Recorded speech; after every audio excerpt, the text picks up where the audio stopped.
Friends, myself Dr. R.R. Sharma, PhD in Yoga Science। मेरा बोलने का जो टॉपिक है वो है ओनली वन प्लेटफॉर्म। एक ही प्लेटफॉर्म होगा और क्या नाम होगा? किसान आंदोलन। किसान आंदोलन का एक ही प्लेटफॉर्म होगा और उसके अंदर हम क्या करेंगे? अवेकनिंग, हम लोगों को जगाएंगे। क्यों जगाएंगे? To change the systems of the country. देश के सिस्टम्स बदलने होंगे। अब गवर्नमेंट बदलने से काम नहीं चलेगा। ये जो एक ही प्लेटफॉर्म होगा, इसमें किसान भी होंगे, मजदूर भी होंगे, गरीब भी होंगे, बेरोजगार भी होंगे, नौजवान भी होंगे और इसके साथ ही छोटे दुकानदार भी होंगे, मीडियम टाइप के दुकानदार भी होंगे। इसमें सारे एम्प्लॉइज होंगे, जो भी जहां काम कर रहा है, कहीं भी कर रहा है, वो सारे एम्प्लॉइज इसमें होंगे। इसमें वकील भी होंगे, एडवोकेट्स जो है वो भी इसमें होंगे और 18 साल से ऊपर विद्यार्थी भी इसमें होंगे। और इसके साथ ही जितने भी रिटायर्ड हैं, एम्प्लॉइज रिटायर्ड, चाहे वो पुलिस के हैं वो भी होंगे, मिलिट्री के हैं वो भी होंगे और दूसरे डिपार्टमेंट्स के वो भी होंगे, या कहीं से भी, चाहे प्राइवेट के चाहे कहीं से रिटायर्ड है, वो सारे के सारे इसमें होंगे। सिर्फ हमने दो कैटेगरी छोड़ी है जो इसमें हम नहीं लेंगे। एक तो कारपोरेट्स जो हैं, जिन्होंने खून चूसा है 70 साल तक हिंदुस्तान की जनता का, इस देश को लूटा है। और दूसरे वो पॉलिटिशियंस जिन पर विश्वास करके भेजा गया था कि अच्छा शासन चलाएं, देश को अच्छा शासन दें, उन्होंने इन कारपोरेट्स के लिए खून चूसने का इंतजाम ही किया सारा, आप भी लूटते रहे। इसलिए दो कैटेगरी सिर्फ नहीं होंगी इसमें, पॉलिटिशियंस नहीं होंगे, पॉलिटिकल पार्टियां नहीं होंगी इसमें, बिल्कुल। फ्रेंड्स, मेरा जो बोलने का पॉइंट है वो आज भी इनर साइंस पर ही होगा और जिसका संबंध जो है हिमालय से। ये वीडियो नेक्स्ट भी मैं इनसे संबंध रखूंगा, उसके बाद थोड़ा सा पॉइंट को मैं बदलूंगा, रहेगा वो अंदर की साइंस के ऊपर ही, क्योंकि लोगों को हमने जगाना है और जगाने के लिए एक ही रास्ता है, जमीर से जोड़ो इनको, और सबकी जमीर एक है। इसलिए फ्रेंड्स, ये जो हिमालय है, हेमकुंड पर्वत से कैलाश पर्वत तक 15,000 फुट की ऊंचाई के ऊपर वो जो जगह है इतनी दूरी में, उसे कहते हैं ज्ञानगंज, सत्य की सत्ता का स्थान। यहां इनर साइंटिस्ट रहते थे, यहां गुफाएं थीं जो बाद में नष्ट हो गई हैं, थीं नेचुरल गुफाएं थीं यहां।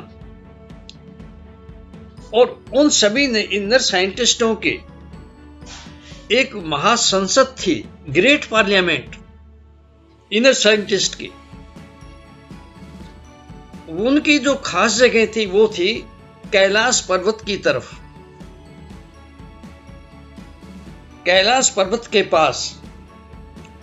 और उस संसद का एक हेडक्वार्टर था, वो संभल में था। संभल स्थान जो था वो कैलाश पर्वत में जहां खास जगह है, वहां पर तिब्बत की तरफ एक जगह थी जिसका नाम था संभल, जहां उनका हेडक्वार्टर था। साइंटिस्ट जो थे, जिनकी ग्रेट पार्लियामेंट थी, उनका हेडक्वार्टर था वहां। और वो ग्रेट संसद जो थी, उसके अंडर दो तो यूनिवर्सिटीज थे। एक योग विज्ञान की यूनिवर्सिटी, जो खास यूनिवर्सिटी यही थी जिसके लिए बाकी जितनी भी चीजें बनी, और दूसरी थी प्रकृति विज्ञान की यूनिवर्सिटी। और इसको फीड करने के लिए, इस मेन जो यूनिवर्सिटी थी योग विज्ञान की, इसको फीड करने के लिए कुछ गुरुकुल थे। गुरुकुल में 5 साल के बच्चों को उनका ओरा टेस्ट करके, इलेक्ट्रोमैग्नेटिक जो पावर होती है, उसकी लाइट होती है, वो ओरा सबके होता है, उससे वो टेस्ट करते थे। वो जो अपने अंदर चला जाता है गहराई में, वो बाहर निकलता है तो ओरा नजर आता है दूसरे का, वो सिलेक्ट कर लेते थे। वो सब पहुंचे हुए थे और 20 साल तक वो तैयार करते थे। 10 साल तो गुरुकुल में तैयार करते थे और यहां तक पहुंचा देते थे अपने अंदर प्रवेश, यानी कि इंटेलेक्ट से आगे पहुंचा देते थे। इंटेलेक्ट से आगे जहां शुरू होती है 7 स्पेयर्स ऑफ कॉन्शियसनेस, चेतना के 7 स्तर जहां शुरू होते हैं, 7वें तक परमात्मा तक, कंप्लीट कॉन्शियस तक जाते हैं, वहां पहुंचा देते थे 10 साल में। और 10 साल इसके बाद जब वो यूनिवर्सिटी में जाते तो 10 साल वहां लगते, वो इनको पार कराते थे। ये जो 7 स्पेयर्स है, इनमें से 6 को पार करा देते थे। 6 को पार कराने की जो लास्ट स्टेज होती थी, नानक जीवत यहाँ मर रहिए ऐसा योग कमाइए, यानी पूरी तरह अंतःकरण साफ हो जाता था। मन बुद्धि अहंकार चित्त पूरी तरह साफ होता था। यही हमें चला रहा है अंदर से। शरीर भी जो कुछ कर रहा है उनके कहने पर कर रहा है। वहां पर ये साफ भी हो जाते थे, इनका कंट्रोल भी हो जाता था, अहंकार खत्म हो जाता था, अहंकार पर पूरा कंट्रोल हो जाता था। फॉल्स सेल्फ जो अहंकार है ना, उसकी जगह रियल सेल्फ आ जाता था, ट्रू सेल्फ आ जाता था। फिर उनका लास्ट एक इम्तिहान लेते थे। वो 1 साल तक समाधि की अवस्था में उनको रहना पड़ता था, एक छोटे से कमरे में जहां अंधेरा होता था। सिर्फ छत के ऊपर से, उस गुफा के छत के ऊपर से सुई जितनी जगह होती थी जहां से रिफ्लेक्ट करती थी चंद्रमा, सूरज की किरणें। बस इतना पता लग जाता है दिन है या रात है। हालांकि ये वो पता नहीं करते थे, पर इतना हिसाब था कि वो लाइट रिफ्लेक्ट करती थी सूरज की, वहां पर थोड़ी सी किरण सुई जितनी जगह पर। और ये सभी पास हो जाते थे वहां 1 साल की समाधि में। 2 साल में क्या, तो 40-40 साल तक बैठे रहते। मैं आपको बताऊंगा नेक्स्ट वीडियो में। और जब वो पास हो जाते तो फिर उनको इंस्ट्रक्शन में 2 चीजें बताई जाती। तुम जा सकते हो, तुम जहां जाओ प्रचार करो, क्योंकि ये जो लोग तैयार किए थे, ये लोगों को रास्ता दिखाने के लिए, ठीक डायरेक्शन दिखाने के लिए तैयार किए थे। तो इनको कहता था तुम जाओ, पर और मिलने के लिए भी आना कभी चाहो तो 3-4 साल बाद एक बार आना, ज्यादा नहीं, 3-4 साल में एक बार अगर आना चाहो, वैसे जरूरी नहीं। लेकिन एक शर्त और भी है, किसी को साथ भी नहीं लाना और ना ही किसी को यहाँ का एड्रेस बताना, यहाँ का रास्ता भी किसी को नहीं बताना। ये 2 शर्तें थी, इसीलिए उन चीजों का पता किसी को भी नहीं लगा, क्योंकि 20 साल तक वो तैयार किए हुए, वो अपने आप से ऑनेस्ट थे, कैसे बताएंगे किसी को। और ये डिस्टर्ब नहीं होना चाहते थे, ये तो अपना काम कर रहे थे, यहाँ लेबोरेटरीज थी उनकी, तो ये कर रहे थे। तो 20 साल में जो ये जो काम कर रहे थे, इनकी दूसरी यूनिवर्सिटी जो खोली थी वो भी हेल्प के लिए खोली थी, जो मेटेरियल साइंस की यूनिवर्सिटी ऊपर थी, प्रकृति विज्ञान की यूनिवर्सिटी, वो भी इनकी हेल्प के लिए थे कि इनकी अवस्थाओं को मापा जाए, गुरुकुल में भी मापा जाए। जब योग विज्ञान की जो है यूनिवर्सिटी, उसमें आ जाएं ये 10 साल के लिए, तो वहां भी मापा जाए, हेल्प कैसे की जाए। हालांकि उनके अपने भी कई डिपार्टमेंट्स थे। सूरज विज्ञान का डिपार्टमेंट था, चंद्र विज्ञान का था, नक्षत्र विज्ञान का था, शब्द विज्ञान का था, कि किस तरह हम उच्चारण करें कि हमारे अंदर का सोया हुआ जो सिस्टम है, वायरलेस सिस्टम, वो जाग जाए। तो ये मंत्र विद्या, ये सारी चीजें यहीं से निकाली गई हैं। और यही नहीं, एक स्पेशल था इनका डिपार्टमेंट, वहां खास आदमी भेजे जाते थे जो साइंटिस्टों को यहां गाइड करने के लिए धरती पर आते थे। और वो विज्ञान था कि जिस योजना से, जिस प्लानिंग से ये बनाती है प्रकृति चीजों को, उसकी प्रणाली क्या है, उस प्रणाली के यूनिवर्सल प्रिंसिपल को वो अपने हाथों में ही ले लेते थे और खुद ही क्रिएट कर सकते थे कुछ भी। और ऐसा करके दिखाया, मैं बताऊंगा नेक्स्ट टाइम में। तो वो 4 जगह पर भेजते थे लोगों को, और ये सारा कुछ उस ग्रेट पार्लियामेंट के अंडर चल रहा था, जो साइंटिस्टों की ग्रेट पार्लियामेंट थी, उनके अंडर चल रहा था ये सारा कुछ। तो वो 4 जगह लोगों को भेजते थे तैयार करके। पहला तो यही था, जो उनका लक्ष्य था, ध्येय था, स्लोगन था 2 वसुधा एव कुटुंबकम, ये सारी धरती हमारा परिवार है, सारी धरती हमारा परिवार है। रहते तो थे वो यूनिवर्सल लेवल पर, वो धरती से भी ऊपर है, क्योंकि धरती भी बहुत है।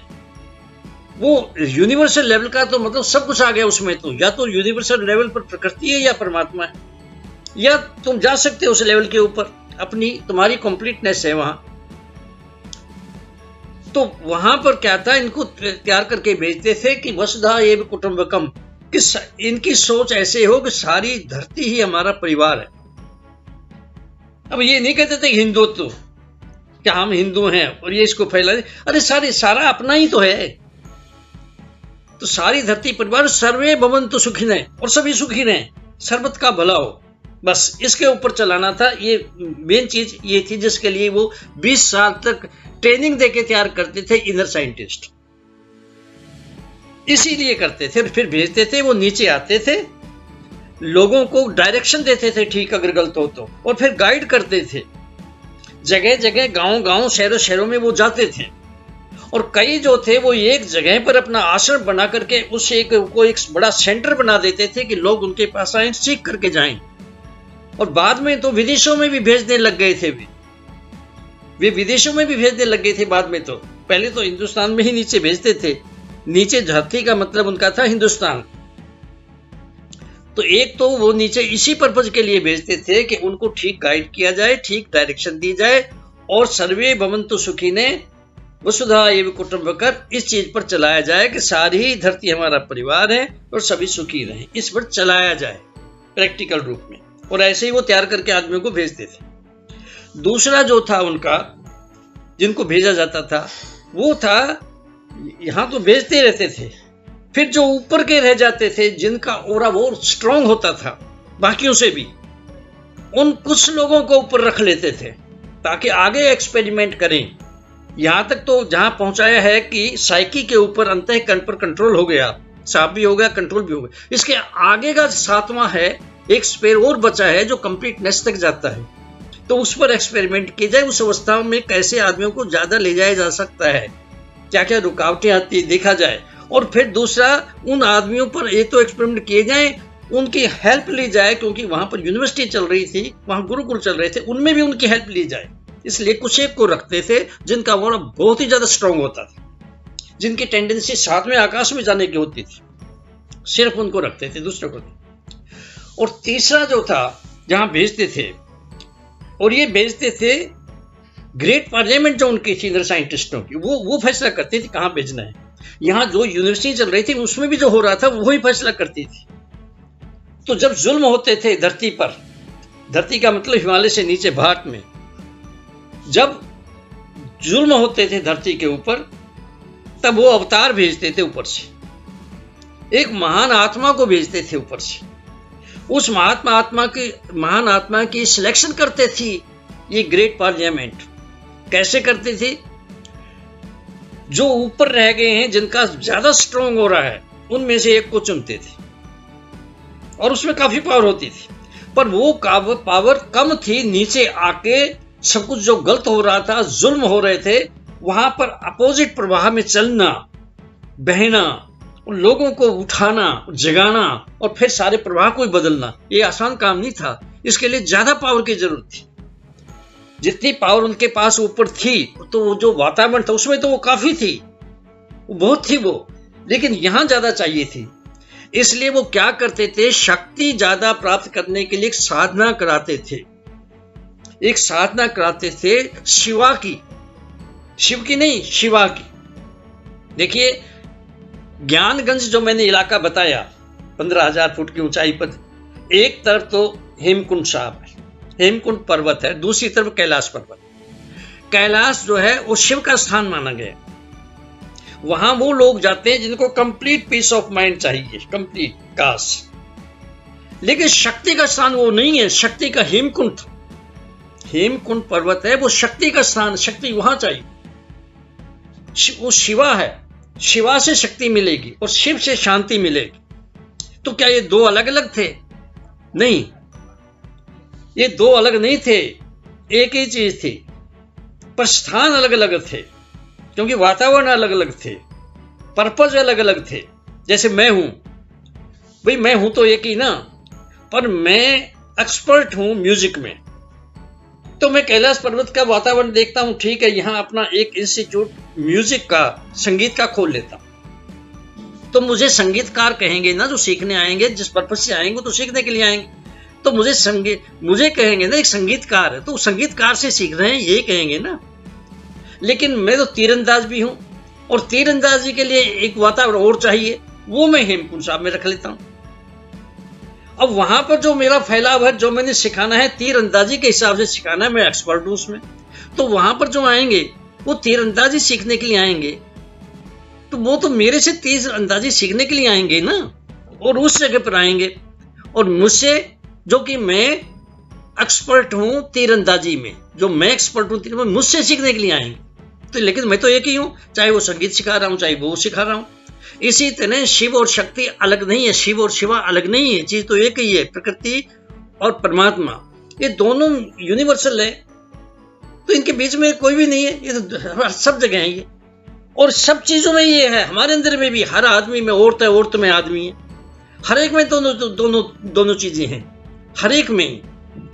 और भगवान के भी जगह हम देखते हैं, शिव की भी एक देखोगे तस्वीर तो आपको मिल जाएगी, आधी नारी है उसका और आधा शरीर उसका नर का है, यानी कि प्रकृति पुरुष को अलग नहीं कर सकते, चेतना को और प्रकृति को अलग नहीं कर सकते, एक ही है।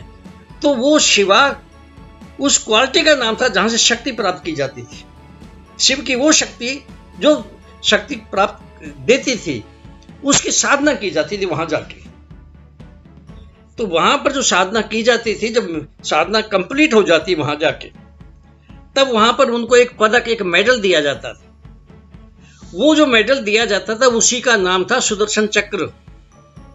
सुदर्शन चक्र उसी का नाम था, मेडल का नाम था। वहीं आपको कहीं नहीं मिलेगा, ना आपको कहीं विष्णु मिलेगा, ना दूसरे मिलेंगे, ये तो निराकार चीज है, सारी पर्सोनिफिकेशन समझाने के लिए की गई है। तो वो जो पदक जब दे दिया ना जिसको, एक तो सबसे ज्यादा पावर उसमें थी, एक वहां शक्ति प्राप्त कर ली, एक पार्लियामेंट, जो ग्रेट पार्लियामेंट थी साइंट, उन्होंने दे दिया, तो इसको सब नमस्कार करते थे, साधु संत भी जो पहुंचे हुए थे वो भी नमस्कार करते थे, ऐसे आदमी को जो नीचे दुनिया को बचाने के लिए जा रहा है, सब करते थे। यहां सबसे ज्यादा तपस्या की परशुराम ने। परशुराम को 21 बार भेजा गया, नीचे जो जुल्म हो रहे हैं, जब भी कोई गद्दी पर बैठता है राजा, तो उस नशे के अंदर जैसे मोदी गलत काम कर रहा है वैसे वो करते थे, और जब बिल्कुल जुल्म होते थे तो ऊपर से कोई ना कोई भेजा जाता था लोगों को ऑर्गेनाइज करके ना उस तख्ता पलट करने के लिए। तो वो हुआ 21 बार, उसने 21 बार जो राज चला रहे क्षत्रिय, उनके तख्तों को बदला, उनके राज्यों को बदला, और 22वीं बार फिर पहुंच गए इस धरती पर। 22वीं बार परशुराम फिर पहुंच गए।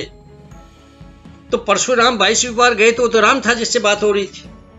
वहां से पता लग गया कि उस पार्लियामेंट ने फैसला कर लिया, मेडल इसको दे दिया गया है, इसलिए अब मेरे पास नहीं। उन्होंने उसको दिया, उसको कि बाप तुम्हारा काम शुरू हो गया, मैं जा रहा हूं, मैं तो पहाड़ों में जाकर अपनी भक्ति करूंगा, अब ये तुम्हारा काम शुरू हो गया। और देखो, जब द्वापर में कृष्ण जब बड़े हो गए, कृष्ण भगवान, तो उनको भी सुदर्शन चक्र देने के लिए यही परशुराम गए थे, यही परशुराम गए थे। ये सारी हिस्ट्री देख लो, ये मूवीज में भी मिल जाएंगी चीजें।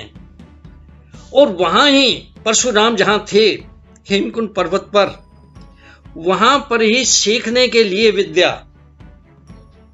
ये जो शस्त्र विद्या सीखने के लिए भीष्म पिता में गए। परशुराम उनके भी गुरु थे, भीष्म पिता में भी वहीं गए, हेमकुंड साहब वहीं गए, ये उनके अंडर था सारा का सारा। और यही नहीं, अर्जुन भी शक्ति प्राप्त करने के लिए फिर वहीं गए। यही नहीं, कर्ण भी शस्त्र विद्या सीखने के लिए वहीं पर गए। यही नहीं, लास्ट में श्री गुरु गोविंद सिंह जी भी शक्ति प्राप्त करने के लिए शिवा से दे शिवा वर्मो ये शुभ कर्मन से कबहू न टरूं, वहीं पर गए, वहीं तपस्या की। और यहां तक लिखा है विचित्र नाटक में श्री 10वें पातशाह श्री गुरु गोविंद सिंह जी ने कि मेरे माता पिता ने भी बहुत प्रकार से इनर साइंस के, योग साइंस की, इनर साइंस की कई तरह की तपस्या की है, फिर मुझे भेजा गया है। और इतनी ताकत वो लेकर आए थे तभी इतना काम कर दिया, नहीं दूसरा तो कोई कर ही नहीं सकता। इस तरह ये जो जगह थी ये साधना की थी, शिवा की, शिव की नहीं। शिव की तो हिमालय की वही चीजें जहां पर मैंने बताया है, संबल स्थान है, हेडक्वार्टर है उनका, इनर साइंटिस्ट का। अब एक चीज और है, आप देखोगे अगर सनातन धर्म के, हिंदुओं के सनातन धर्म के ग्रंथों को पढ़ो, पुराने ग्रंथ, बेसिक मेन ग्रंथ, बेसिक स्क्रिप्चर्स, या सिखिज्म के पढ़ो, तो उसमें क्या लिखा है? कलयुग अवतार जो आएगा वो ब्राह्मण होगा।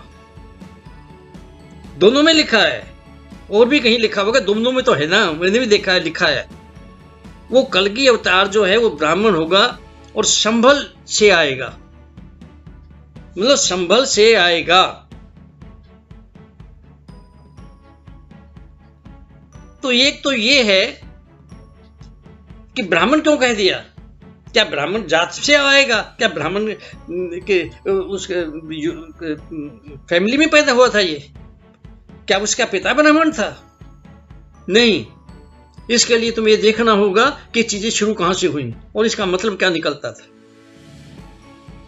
चाहे बाद में मतलब बदल गए, बोर्ड नहीं हटाए गए, बोर्ड तो विद्यालय रखा, अंदर शमशान घाट बना दिया, वही वर्ण प्रथा से हुआ है। तो ये जो वर्ण प्रथा थी कहां से आई थी? वर्ण तो रंग को कहते, कलर को कहते। तो कलर क्या चमड़ी का? ये गोरा आदमी है, ये काला आदमी है, ये इसलिए बांटा? नहीं, चमड़ी के रंग से नहीं बांटा था।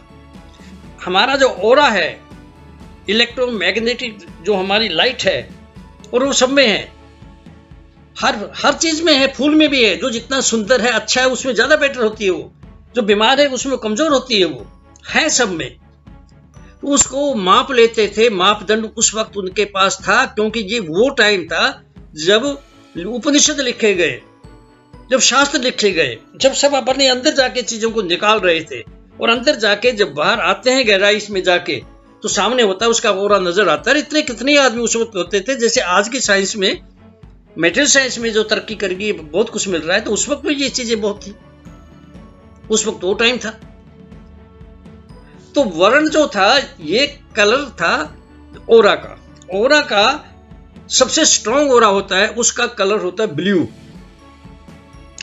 उसका नीला रंग होता है। और नीले रंग जो है उसकी क्वालिटी क्या है, खासियत क्या है उसकी? उसकी खासियत यह है कि मन, बुद्धि, अहंकार, चित्त उसका साफ है, और उसका उसके ऊपर कंट्रोल भी है, उसका उसके ऊपर कंट्रोल भी है। और वो यूनिवर्सल लेवल में जी रहा है, वो यूनिवर्सल लेवल में जी रहा है, इससे नीचे नहीं। इसीलिए उसे ब्राह्मण कहा। वो यूनिवर्सल है, या तो प्रकृति यूनिवर्सल है, या परमात्मा यूनिवर्सल है, या इस अवस्था में पहुंचा हुआ यूनिवर्सल, इसीलिए ब्राह्मण कहा गया।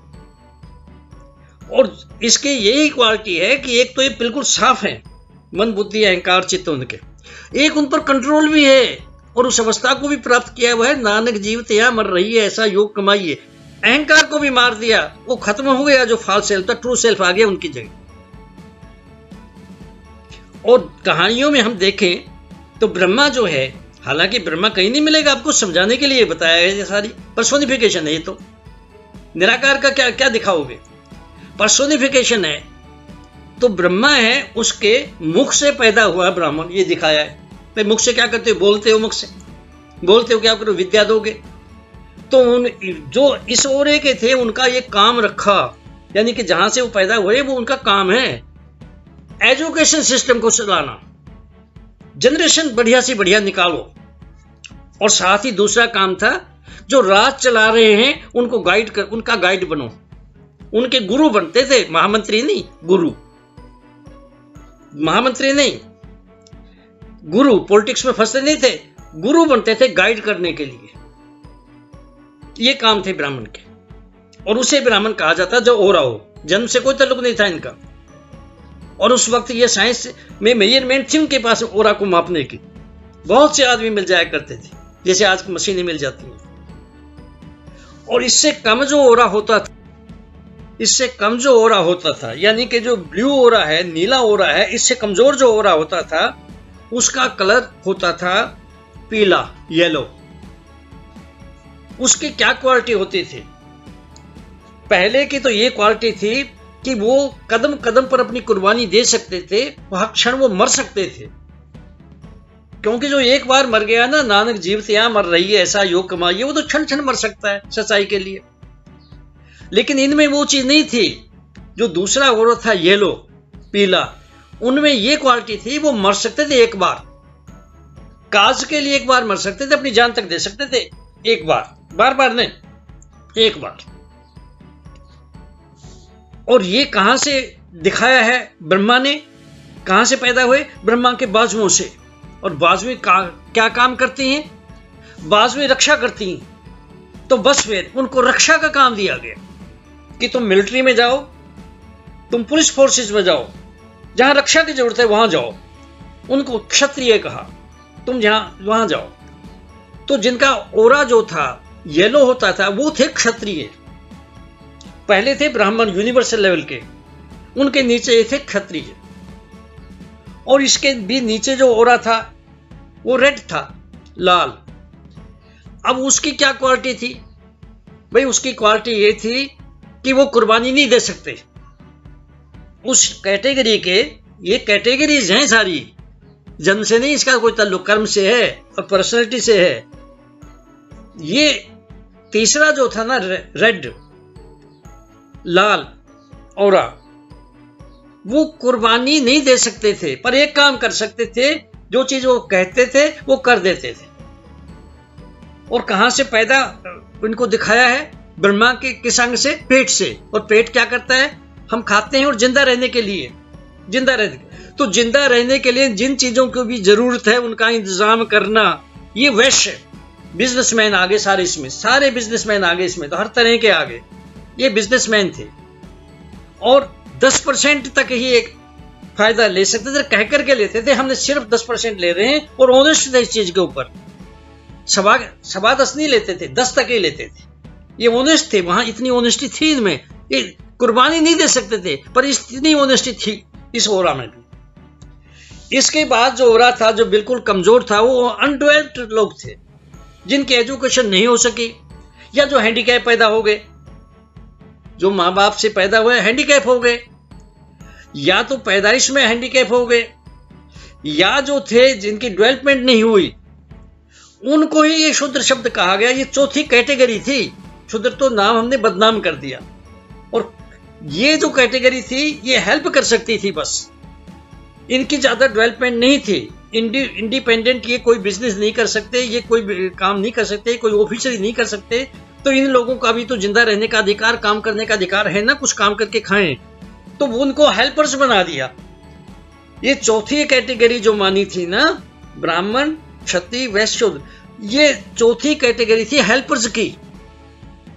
और हेल्पर्स के बगैर तो कोई काम हो ही नहीं सकता। पैर ही नहीं हुए तो तुम्हारा दिमाग क्या कर लेगा? यहीं बैठे रहोगे। हाथ भी हुए और पैर नहीं हुए तो तुम कहां जाओगे? अगर हाथ नहीं, तुम्हारे में पैर ही नहीं है, तो क्या पेट कहां से भरोगे? तो ये तो बेस थे एक तरह का, जिनको बदनाम ज्यादा कर दिया गया। और ये प्रथा उस वक्त शुरू हुई थी जब एक्सट्रीम में थी अंदर की साइंस, जैसे अब एक्सट्रीम में है बाहर की साइंस। तब ये प्रथा शुरू हुई थी। बाद में ये कुप्रथा बन गई, जन्म से बन गई। और इनमें ब्राह्मणों का ही हाथ था, जिन्होंने ये कहा कि क्योंकि मैं ब्राह्मण हूं इसलिए मेरा बेटा ब्राह्मण ही रहेगा। वैश्य ने कहा क्योंकि मैं राजा हूं, मैं क्षत्रिय हूं, तो मेरा बेटा क्षत्रिय ही रहेगा। यहां से ये चीजें बिगड़नी शुरू हो गई। पहले ठीक थी जब साइंस ठीक थी और ठीक चल रही थी साइंस काफी एक्सट्रीम में। बाद में ये बदल गई सारी चीजें। मैंने बताया ना, वैसे ही बदल गई। विद्यालय तो लिखा हुआ है और था भी वो विद्यालय, पर अब तो शमशान घाट का काम दे रहा है वो, पर विद्यालय का बोर्ड नहीं हटा रहे। यानी कि जन्म से जो प्रथा शुरू हुई तो कुप्रथा बन गई। और अंग्रेजों ने कई कुप्रथाओं को हटाया। अंग्रेजों के टाइमों में कई कुप्रथाएं हटाई, जैसे सती प्रथा हटाई गई। तो इसको क्यों नहीं हटा दिया? ये कैसे बच गई? ये कुप्रथा कैसे बच गई? ये इसलिए बच गई, उन्होंने इसका फायदा उठाना था। उनको दो फायदे थे इससे। एक तो डिवाइड एंड रूल की पॉलिसी चला सकते हैं इनको बांट करके जातों में। एक तो यही था, वो अपना हल करना चाहते थे, मतलब कुप्रथा नहीं हटाना चाहते थे, इसलिए नहीं हटाई।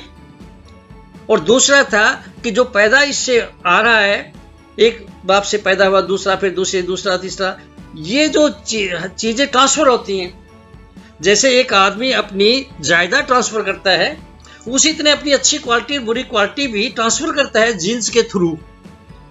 अगर एक आदमी जो है हेल्दी है तो हेल्दी बच्चा पैदा होगा, और अगर एक आदमी में शुगर है तो उसके बच्चे में भी शुगर ट्रांसफर तो होगी।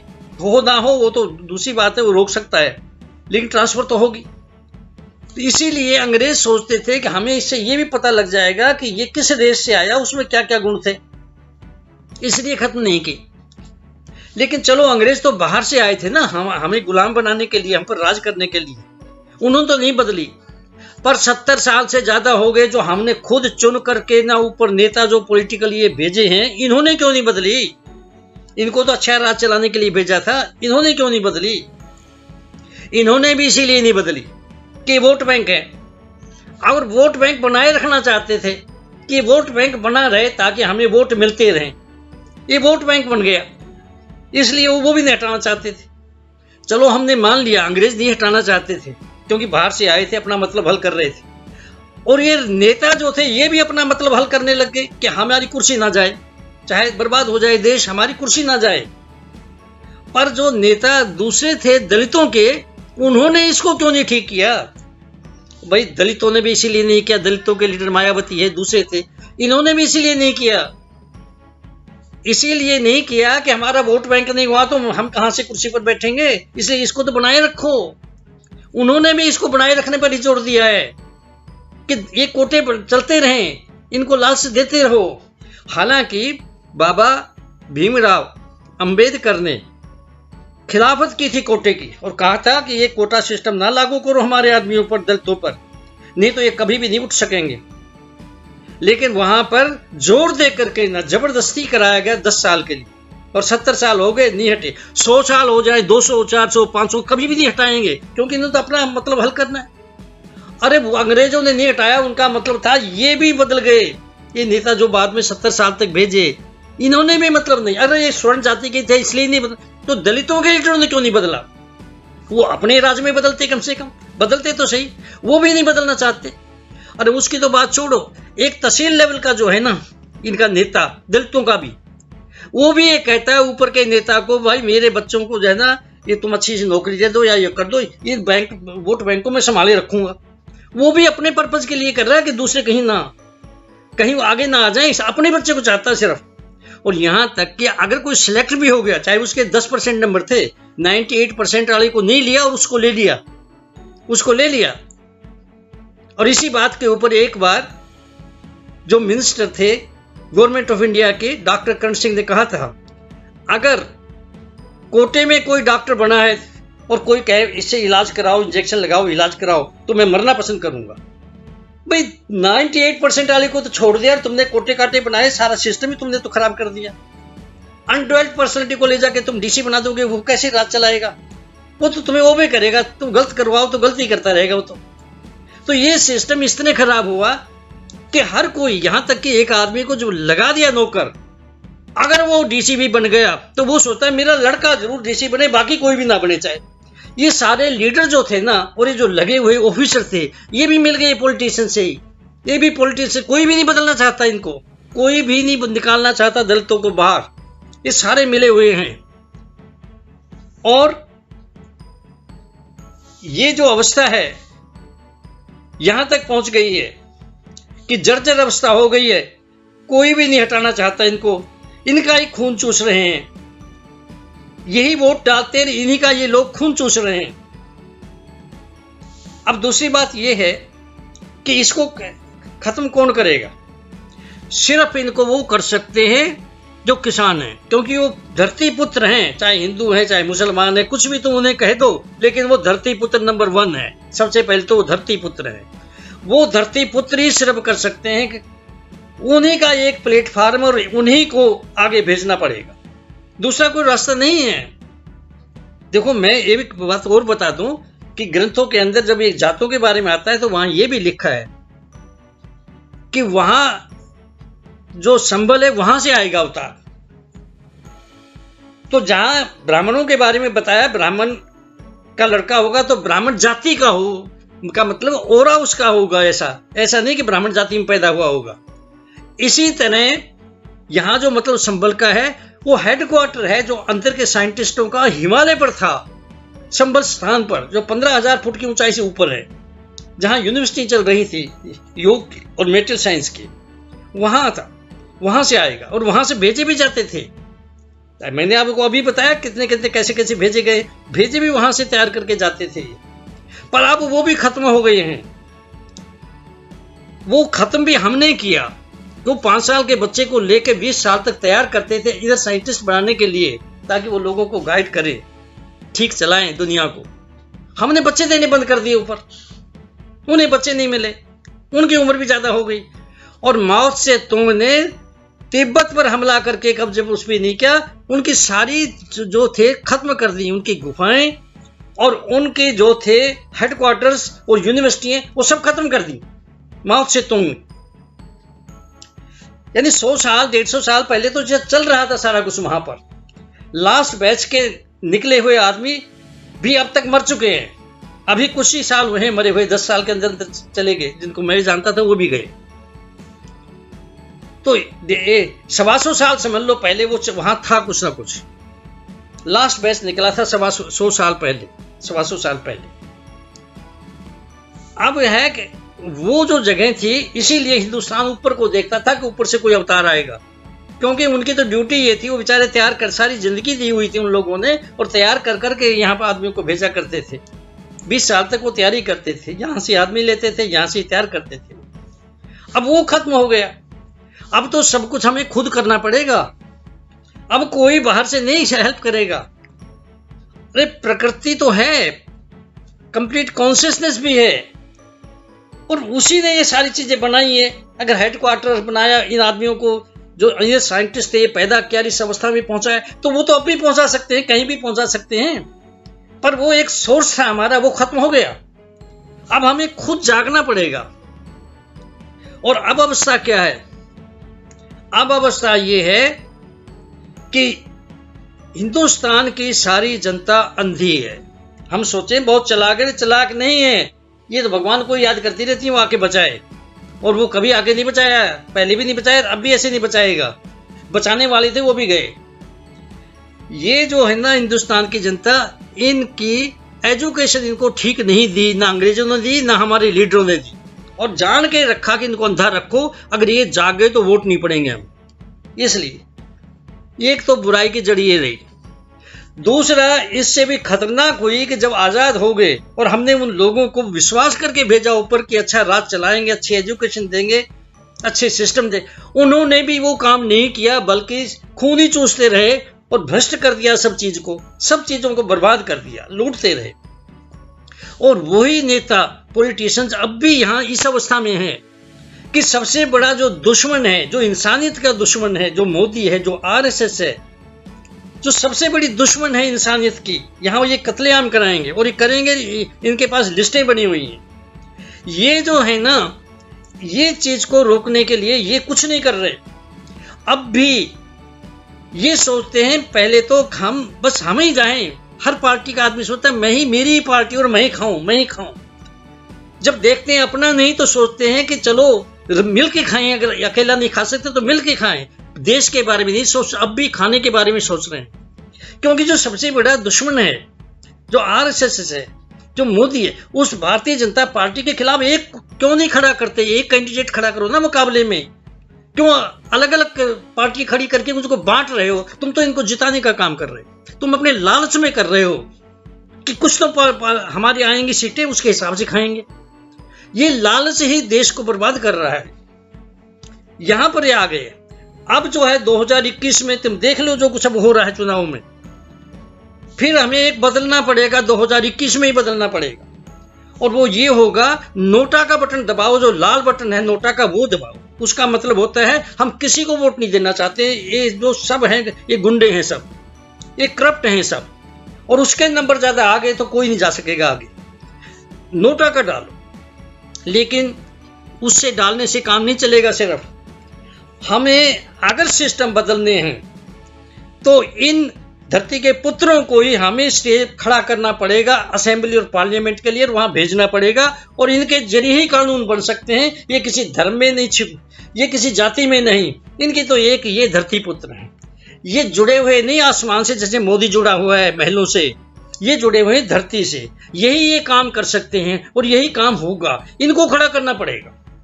और उससे भी पहले 3 स्टेप्स और उठाने पड़ेंगे। पहला तो ये है कि ये जो Bharatiya Janata party, RSS, Bharatiya Janata party और उसकी पार्टियों को, उसकी गवर्नमेंट को जो हेल्प करते, उनका बहिष्कार करो।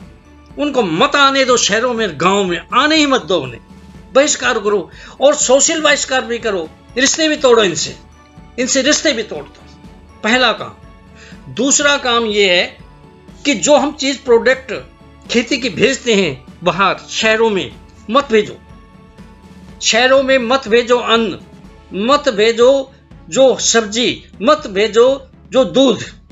वहीं अपनी मंडी बनाओ, जिनको जरूरत हो ले जाएगा, वहीं बनाओ मंडी, मत भेजो इनको। फिर इनको पता लगेगा गवर्नमेंट कैसा इंतजाम करती है, तो ये कर नहीं सकेंगे इंतजाम। और तीसरा स्टेप है कि अभी हम इनकम टैक्स ना दें, ऐसा आंदोलन चलाएं। ये तो आखिरी चीज होगी, जैसे अंग्रेजों के खिलाफ चलाया था। अभी तो ये होगा कि ऐसे रास्ते निकालो इनके पास टैक्स ना पहुंचे या कम से कम पहुंचे, क्योंकि इनकी जो है जिंदगी वो अन्न नहीं है, फ्रूट नहीं है, दूध नहीं है, इनकी जिंदगी पैसा है और पैसा इन टैक्सों से मिलता है। और सबसे ज्यादा जो टैक्स है वो पेट्रोल में और डीजल से मिलता है, क्योंकि सभी यूज करते हैं इसको। इसलिए क्या करो, तुम टैक्सों के कम से कम दो। जैसे कि स्कूटर सबके पास है और सारे बर्बाद कर रहे हैं, चक्कर लगा रहे हैं इधर से उधर, इधर से उधर, तो ये सारे पैसे उनके पास जा रहे हैं, ये गवर्नमेंट के पास जा रहे हैं सारे पैसे। तो ये साइकिल यूज करो, पैदल चलो, और जरूरी यूज करना हो स्कूटर तो 3-4 मिलकर के एक को यूज कर लो, बाकियों को यूज मत करो, ताकि पेट्रोल ना खरीदना पड़े। खरीदोगे तो पैसे जाएंगे उनके पास, डीजल खरीदोगे पैसे जाएंगे।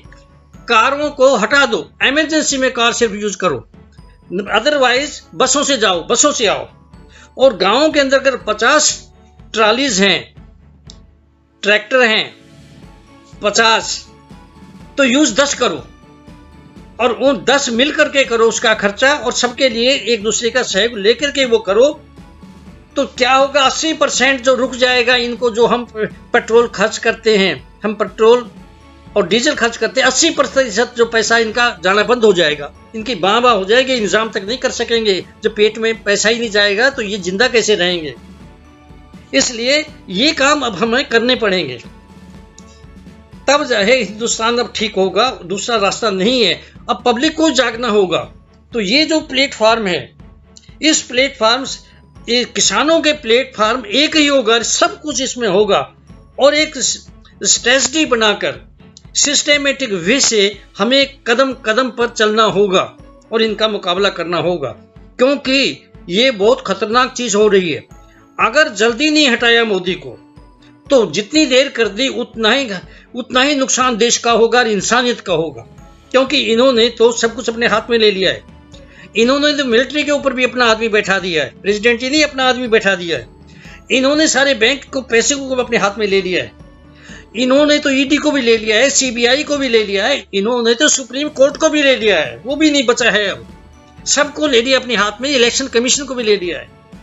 अगर हमने अब जल्दी से जल्दी इनको हटाने की कोशिश करो, और उसके लिए ये है कि नोटा के बटन को दबाओ कि हम किसी को लाइक नहीं करते इनमें से।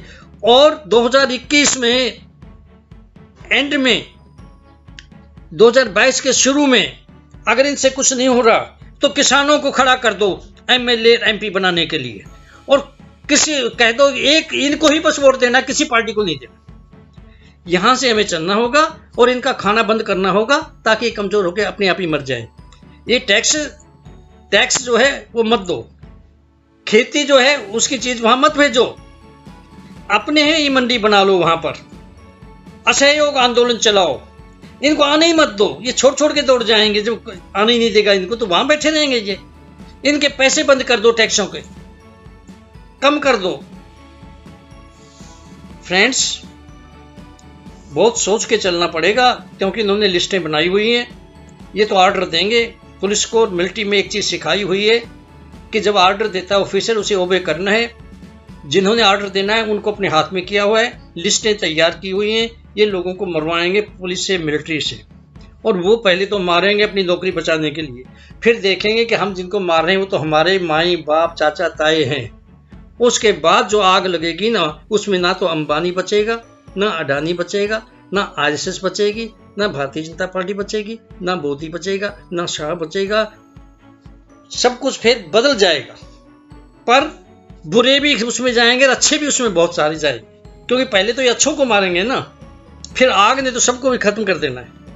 ये वही होगा जो दुर्योधन के खानदान को हुआ। पहाड़ों में से तो कुछ बच जाएंगे, उनका नहीं बचेगा कुछ भी।